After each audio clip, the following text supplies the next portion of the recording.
কক্সবাজারে ২০১৮ সালে ক্রসফায়ারে কাউন্সিলর একরামুল হক হত্যা মামলায় শেখ হাসিনা সহ ১১ জনকে আসামি করে আন্তর্জাতিক অপরাধ ট্রাইব্যুনালে আনুষ্ঠানিক অভিযোগ দাখিল করেছে প্রসিকিউশন।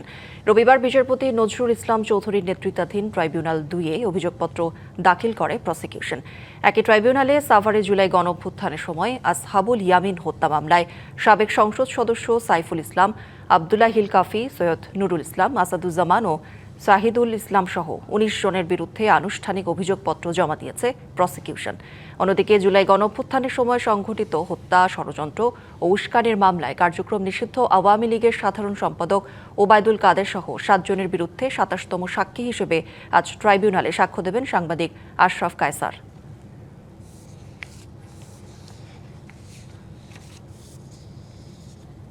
বাংলা কিউআর যেখানে নগদ পেমেন্ট সেখানে। সারা দেশে ১০ লাখেরও বেশি মার্চেন্টে নগদে পেমেন্ট করুন খুব সহজে।